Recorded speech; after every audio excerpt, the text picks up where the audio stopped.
God, you're going to see us through this river. Where there is an other side to it. You did it once before. You'll do it again. Mhm. We believe this, where he's trying to take you. And sometimes he will feel your hands off of things to take you somewhere. There are certain people and certain things that can't go with you. You don't make a plan during the storm. You have to prepare beforehand. And, in good seasons, know that it won't always stay this way. So let's be prepared. Hey guys, we are back with our final episode of the Waves Ministry podcast. And we're so excited to have Scott and Vanessa Martindale with us today. Hey guys. Hey, guys, we're great so to be with excited you. to be here. Yes, thank you for being having with us. Thanks for being with us today. If you guys don't know Scott and Vanessa, we are huge fans of them personally. They lead out a ministry called Blended Kingdom Families. It is an amazing ministry that works with blended families. And let's face it, if half of America is going through divorce, that means half of the churches. So this ministry is extremely vital and important, and it has been for our family. They have a podcast, they've written books that have been very helpful to us as well, but they've been doing ministry as well as coaching for families and couples for quite some time. Anyway, that is my spiel on you guys, but there's so much more. So tell us a little bit about yourselves that I didn't mention. Yeah. Great. Yeah, I'll get started. Vanessa and I have been married for 10 years. We have 4 boys. We're a blended family. We are a complete testosterone home. So our house is full of footballs, baseballs, and little kids running around in their underwear. That is pretty much sums up the Martindale home. I've been a therapist for 20 years. I own a counseling center here in the Dallas-Fort Worth area. And Vanessa is multi-talented. She's a nurse, and she is about to finish her master's in marriage and family therapy. And I'll let you tell about the ministry. Yeah. And like you said, Caroline, we have Blended Kingdom Families. It's been around for, we just hit our 4-year mark in January. And so cool. Yeah, it's been really amazing to partner with God in this ministry and be a part of it. And we absolutely love what we get to do. And we love you guys and everything that you do with Waves Ministry and everything that you do for families and for these students and teens and kiddos. It's so needed. And so we honor you guys and want to say thank you again for having us on, but love what you guys do as well. Awesome. Thank you. Well, this season's been all about storms and rising above the storm, soaring on wings of eagles, and how different folks have navigated these storms. But before I jump too far into that, I always want to know a really fun thing. What is your favorite song? Like, what pumps you up? Like, what is the thing that gets you hyped to the next level? So I saw this question, and I know that you have a expectation of a response. However, I'm an old soul. So I don't like, my pump is peace in music. And I have found the greatest 90s country station, and that is pure like ballads from like the old school George Strait and John Michael Montgomery. I mean, that speaks to my soul. I get pumped when I know the song and I can that. exactly. That's my go-to music. Now, Vanessa, she's better than me, and so she probably has something. I don't know better. I am a huge fan of Christian rap. So BC days before Christ, all the hip hop and rap, like 90s hip hop was like my jam back in the days, but there's been transformation there, and thank you, Jesus. And no, but I absolutely love Christian rap. One of my all-time favorite Christian rap songs, it's by Flame, and it's called Start Over. And it has NF in it. I know a lot of the younger kids listen to NF. And so, but it's one of my oldest son, and he and I, it's kind of a song that we have with a hard season that we went through, and it kind of became a theme song for us. And so, but yeah, that's one of my big hype songs. And I have a Christian rap playlist on my phone that, it's, for certain days. So that's like gym time for me. I can do some good Christian rap, Andy Mineo, some good stuff. Yeah. For sure. Well, as you know, this season we've been talking about soaring on wings of eagles. And, we've all been through storms in life, that's for sure.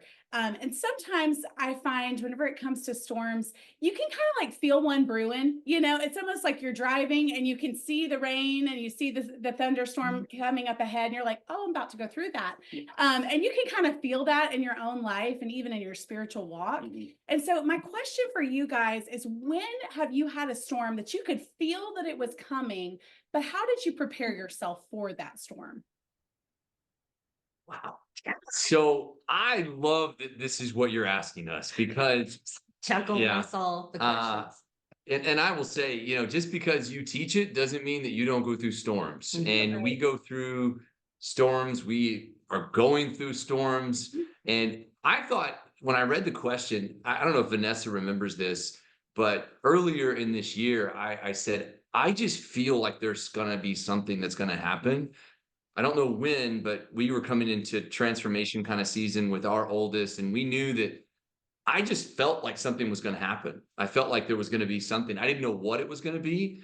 And I think for us, number one, I think as spouses, acknowledging the way each other feels about what's about to happen. If something stirs in her spirit or mine, it's us having the ability to communicate that, not in a let's get scared way. It's, hey, let us prepare way. And so that would be one side. And then I know that we talk a lot about, especially right now, are kind of our words for the year and what God lays on us. And I don't know that God has a 12-month calendar, but in my world, it kind of works that way. It's like January to December, there's a word, and that's what we do. If you want to chat about that. Yeah, I think we're so big on praying. Like you guys were just talking about, your word for the year last year was soar. And so, we got our words pretty early at the end of the year. Normally, like I get mine in the beginning of January, but we got it, really as soon as we started praying. And we pray for one for the ministry and then individually and as a family. And all of them just kind of coincide together, which mine was untethered, Scott's was worship. And then for the ministry, it was rebuild. Wow. That's good. So that's storm generating And I was words. like, The ooh, word oh, rebuild makes you go, oh. oh, yeah. Like, So we knew, like, to answer the question, like it was just a preparation of prayer. Like, Yeah. okay, Lord, we don't know what this is going to look like. We're expectant for what's to come. And even in the hard stuff, God, we can still thank you, because it's in that, whether it's a season of grief, and we're really in a season of grief right now, like it has drawn us so close to the heart of God. So it's really, in that preparation, it's one, praying into those words, and God, whatever this looks like, we're here for it. And we're going to, remain faithful in our, strong in our faith. We're going to remain faithful in the calling, and we're going to thank you and worship you through it, and just believe that whatever you're untethering us from, whatever you're going to rebuild, it is going to be good, and it is a part of your plan. And so I think when you can come from a perspective of just from his perspective, God, give us your perspective in this, and for what these words are going to be. I think there can be a lot of peace and wisdom in that. Yeah. You said something that about going through a kind of a heart, almost like a broken-hearted season where things are tough. And I'm reminded, God says, I'm near the brokenhearted. And so what comes to mind is that, like, you can be close to the heart of God when you are brokenhearted, because he promises he's near to the brokenhearted. Yeah. It just, it circles itself. And so I love how you're so like, I feel the heart of God when I'm in my brokenness. And it's like, well, God Yeah. promises. I mean, that it's a reminder of God's Yeah. promise. That's right. Yes, absolutely. On the flip side to that, though, did you handle a season or a storm that kind of just popped up out of nowhere? I love these questions. Yeah, it's just comical. God has a sense of humor. Yeah. There's a particular instance that occurs to me, and this is what I would encourage other people either to do or to prepare to do. We know that those storms are going to pop up. We know that you're going to have that call or that text message that's just going to change your thought process of the day. Or change what's going on. And I think a lot of it, we hope it doesn't happen in our marriage or in our relationship, because we know that sickness can occur, and we know that there are bad things that can happen. I think we kind of halfway expect it in our kids, because I'm more convinced now than ever that kids are like, they're great, but man, I'm just worried about them. And so I remember one instance when you talk about a storm popping up. We had an instance that happened immediately, and I was driving to deal with it. And I was just so thankful that I had spiritual friends that I could call, that in that moment, and I'm maybe speaking to guys here, you need to have your crew. I mean, and I'm talking about your God crew, your guys that you're like, when it is going wrong, I can call you, and you're not going to give me your advice. You're going to start and say, let me just start praying for you right now. And I was so thankful to have that, because that in that moment, it wasn't, she was, in a tough spot dealing with it, and I was too. So it wasn't like we had this cohesiveness together. It was like, it was almost like a triage where we had to figure out how to handle this. And I needed godly counsel right then and there that said, hey, I can make this phone call at 10 o'clock at night, and that person's going to answer the phone, and they're going to be with me right then. So that's how I believe that you need to prepare, because that wasn't by accident. That was intentionality of creating friendships that I knew were going to be there. Yeah.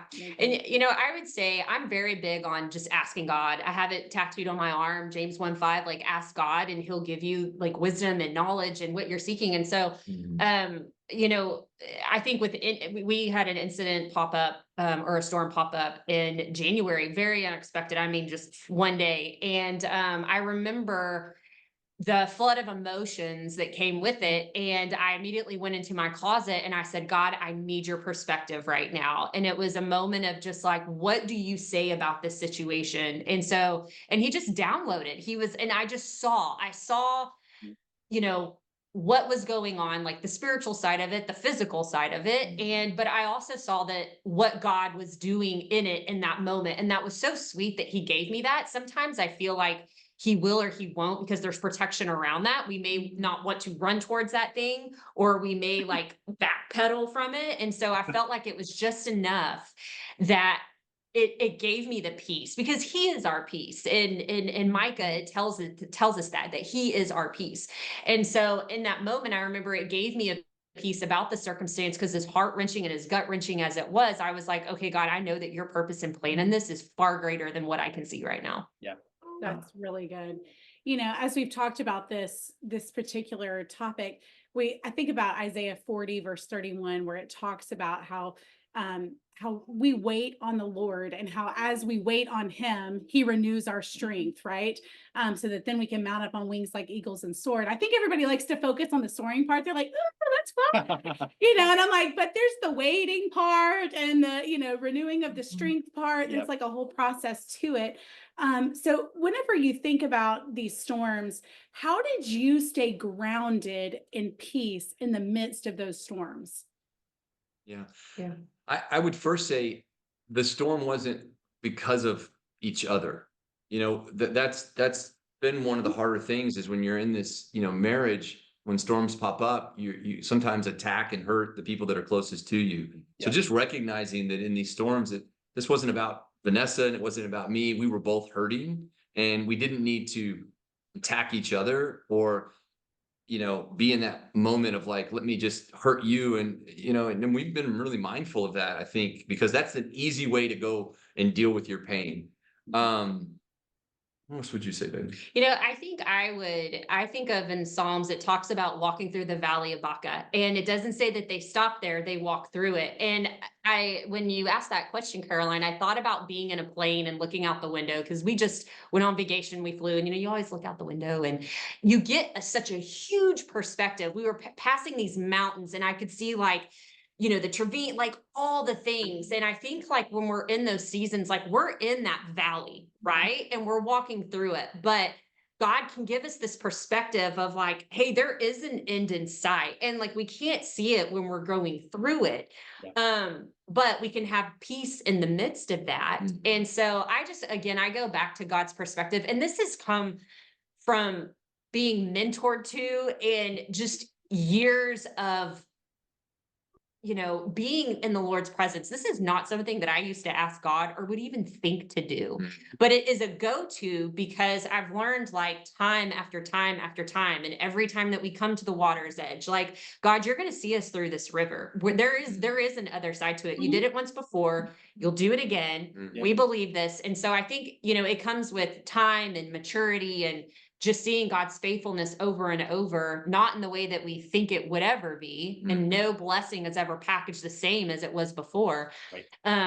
But just knowing that, hey, like while we're in this valley, yes, we're going to soar and, and be able to see the end of it. But yeah, while you're in it, just continuing to carry his peace. Yeah. That's Wow. good. When people go through storms, we tend to kind of go to things that I almost would say are flesh driven, right? Our flesh craves, hey, I'm going to run from the pain, so I'm going to gravitate to something that's going to make my flesh feel good. And so whether that's, bodily harm or substance abuse or a toxic relationship or all these things happen, but when storms arise in your life, what are some of those temptations that you tend to gravitate towards, and how does God kind of filter through that? Well, you're absolutely right, Michael. And I would say that the reason people do that is because they don't prepare. If you think about it in terms of storms, if you live in an area that's prone to hurricanes, like I know you guys are in those spaces, when you build your house, you build a house that is hurricane proof. Yeah. You don't make a plan during the storm. You have to prepare beforehand. And, in good seasons, know that it won't always stay this way. So let's be prepared. We talk about, a prayer life together, praying together, Reading the Bible. reading the Bible, doing, being in a solid Bible-based church, creating great friends around. That's how you survive storms. You don't just get dropped off in the middle of a hurricane and say, figure it out. That will lead you to that moment of, going back to abusing substance or abusing your spouse or things that you're going to, maybe our flesh is going to take us to right away. Yeah. To say, this is how you feel better. As a counselor, I've seen that 1,000 times. It's like, I hurt here, so I'm going to feel better here. Yep. And so I would encourage anybody who's listening, number one, you're going to go through a storm. I don't care how rosy it looks today. Nobody who's been married 60 years, 70 years doesn't look back and go, wow, the storms that we went through and how did we survive those? Right. They look back and say, we went through those storms. We grew closer together because we prepared for them and we were ready when it hit. And so my answer is prepare for them. Wow. Yeah.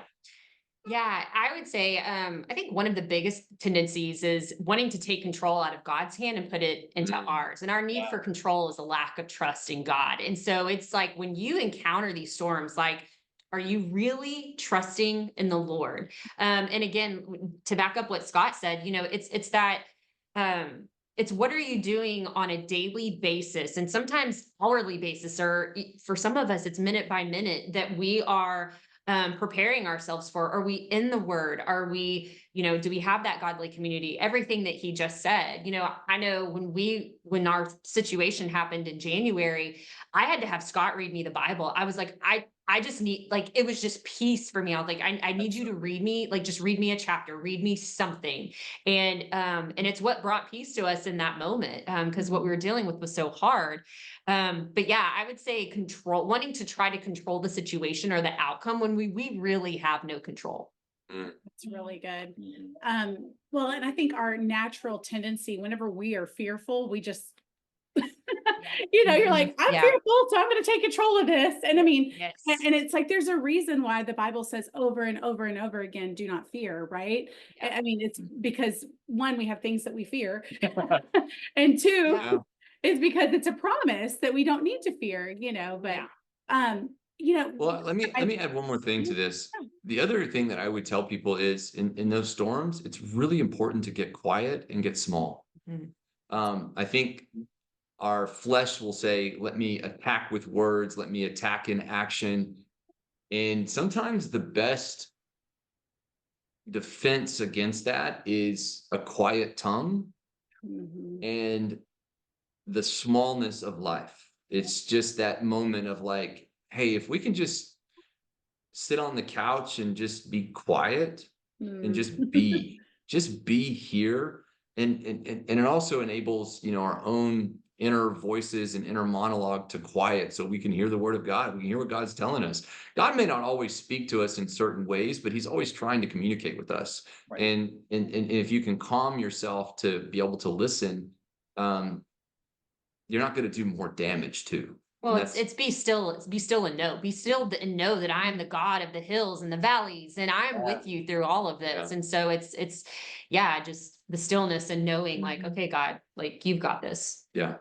That's which is really easier said than done sometimes. That's so that's so good. I love that. Because I know even at the beginning of this year, we didn't necessarily feel like we had a storm coming, but we felt like the Lord needed us to get quiet for 40 days. We're like, okay, for 40 days, we're going to try to be quiet.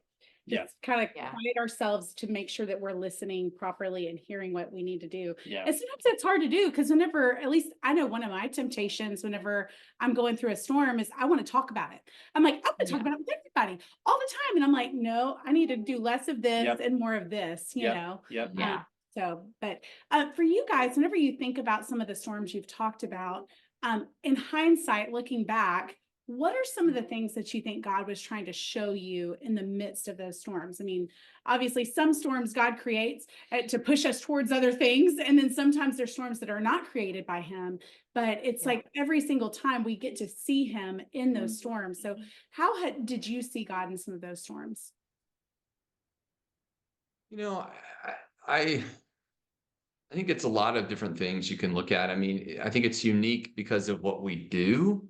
And living a blended family and living through the storms and then, kind of on the backside of it, seeing how God can use that. One of the things that comes to me is, one of our biggest storms as a blended family was going through just tremendous litigation season that was extraordinarily painful and confusing and anger and resentment and these things that just absolutely just destroy joy. Yeah. And I remember going through that and, and now as I look back, and this is just my first thought on that is we just finished and published a book called Back to Court, Right. which was an entire guide about blended family litigation. And so as we wrote that book, I remember reliving those seasons and I remember reliving every detail of it. And now I can sit back and see a book that is being, distributed to families that will help them. And so the easiest way to kind of just process it and go, I know God's taking me through this, but he's not taking me through this without a reason and without a purpose. And if I will allow him to use this, it will bless other people through that experience. We learn from other people. We learn from what they've gone through and being able to empathize with that and being able to connect my relationship with Christ and help somebody else in that relationship. So it all kind of leads back to that sharing of the gospel, but nothing is a waste is kind of what I want to say. Yeah, I think you know, I think what God has showed me going through some of those storms is that where he's trying to take you, and sometimes he will peel your hands off of things to take you somewhere. There are certain people and certain things that can't go with you. Yeah. And so as he transitions us, there is transformation in that transition. And I always think of Isaiah 43:19. And as he's taking us from one place to another, it's kind of like that threshold passing. It's like, in order for me to take you to this place where there is going to be more growth and there are more blessings and this and that, there are going to be things that are going to have to happen if you're not willing to let go of them for me to get you there. And unfortunately, it can be relationships that you lose, people that you love, that you're close to. It can be things in your career. with your church, friendships, and just trusting that in that process. And you know, it's like the pruning, right? Like, you know that there's going to be amazing fruit and there's going to be this awesome stuff that comes with it. But during that process, like the cutting, like it stinks and it hurts. And you don't understand it because you can't see it with your physical eyes. But when we can have that kind of spiritual perspective of it, again, and just going back to trusting God in that process. I think that that's what he has taught me, you know, to back up what Scott says, like there is something on the other side. He is doing it for our good and for his glory, and to know that, okay, God, you're taking us somewhere and it's for our good. And we're going to take our hands off of it and let you do what only you can do. Yeah. I love it because both of you have like, there's both of you, what you've said to me, like Scott, I think of like how it says, we overcome by the blood of the lamb and the word of our testimony, right? In order to have a testimony, you have to go through a test, right? And you have to remember that your story can also allow people to overcome, because that's another promise that's in the word of God, saying we're going to overcome by the word of our testimony. And so sometimes your testimony helps me overcome, right? Right? Yeah. And then with Vanessa, those old relationships that may not even be a bad relationship. This is what I want to point out. It's not necessarily a bad relationship that you are having to let go of. It's a relationship that's not ready to be in the next season that God wants you to go into. And it's not that you have to say, sorry, we're not friends anymore, but it's just that there's a natural progression of distance, because the Lord wants you to propel you into something new, but he can't with with this influence or this kind of whatever that is in your ear. God's trying to pull you into something new, and it can't come with you. Well, and I know I can relate to you, Vanessa, with that. Like, as I've changed from going from church to church and then stepping out into just working for our nonprofit, like there have been times that I've been like, oh, this just feels weird. Like it just feels weird. Like there was a board that I was a part of for like 10 years, and it was, you know, a community thing and with a bunch of pastors. And I just went to go have lunch with a bunch of them a few weeks ago, and I was like, I mean, I know they want me at the table. They invited me to the table, but I don't feel like I belong at the table anymore. And there's nothing wrong with those people or what they're doing. Like, you know, and I'm like, that's an amazing thing. This is just not I don't have a seat at this table right now. But it feels so uncomfortable at first, because you're just like, wait a minute. I used to feel like one of these people, you know. But I think sometimes the uncomfortableness, you know, it is part of God working on us, moving us towards whatever it is. And you're just like, okay, we got to get comfortable with being uncomfortable right now, you know. So, and I think that when you, because we've talked about this, when you transitioned into also being a stepmom, and then also having your own biological and the group of people to find, even like relating to other moms and stuff, it was like, well, you're not a real mom. Like, you know, like there were these things that people would inadvertently kind of say, you know, and it was just like, but but I'm changing diapers, you know, and so, you know, so there's things like that as life transitions, you're like, and even as God is calling you into those transitions, that you just have to go, okay, like this is just a new season, and it's okay, you know, it's okay that this, because I know, because I was single up until age 35, and you know, and it's like your single chick friends is not exactly, I mean, now they do like my husband, and I don't know who third feels better, him or them, but you know, but it's just a different season. So yeah. Now, when you're in the middle of these storms that we've talked about, how have you seen God's faithfulness in the midst of these storms? Man, I'm telling you, I've seen it in a lot of ways. I've seen it in just the sweetness that he gives you peace. I've seen it in ways, you know, and I think in this season is probably more evident than others. I've seen him put people around me and Vanessa that you just look at and you're like, how did you get here? Yeah. And how thankful am I that you're here?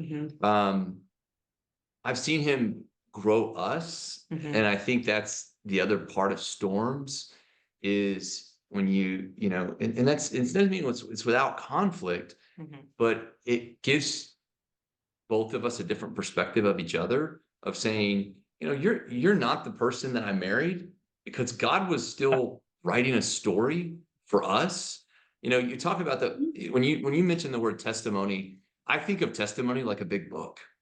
Like, and yeah, your testimony is going to be different because God wrote a different book. Yeah. It's not the same book.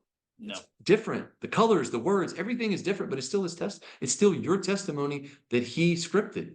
Yep. And so I don't know what the next page in our testimony is going to be, but I do know that he put us together. And that was the part where it's like, okay, we have to be confident in that this is our testimony together. Yeah. And unless the Lord takes me or her, that page in the testimony is going to be together. Yeah. And so, yeah, I don't know, what sweetness have you felt? I think it's just in the everyday. I mean, definitely like we've had community and, you know, people reaching out and stuff like that. I think it's just in the everyday of like, God, where are you today? Like, where are you in this today? And just looking for, just when you look for him, you see him, you know, like we recently were on our spring break family vacation, and I went out on our patio and looked up, and it was just this he just painted a beautiful masterpiece in the sky. And it was the little clips, you know, the sliver, whatever you call it. I can't remember, what do you call it, guys? Y'all know what I'm talking I about? have no idea what you're. The moon, the The moon, moon. little, Yeah. you know, It's like a The quarter, it's thumbnail. like a Yeah. half moon. Yeah. Yeah. anyways, and so I just look up and you can barely see it, but you see it. And I'm like, okay, God, like I see you, you know, and then it's like, you just have this moment where you're like, okay, what do you say right now? Like what, you know, with what we're going through. And he's just ever so present. He's always there. And so I think it's just in the everyday of like, God, show me where I can see you today. You know, what do you want to talk about today in quiet time? I've gotten better about that. Instead of me just taking my junk to him, I'm like, what do you want to talk about today? And sometimes I'm like, ooh, I want to talk about that. Like, you know, but it's something that we do need to, you know, so yeah, I think it's just taking the opportunities to see him in the everyday things, like as you're going through those storms, because there's so many things that he's doing. And I think we can get so fixed on the problem, and it becomes the thing that is just ever so consuming, and it takes our focus off of him. And that's what the enemy does, right? And so whenever we can our eyes remain fixed on him, you know, we can see him in so much. Well, and think of it this way too. I mean, just the way God can create this.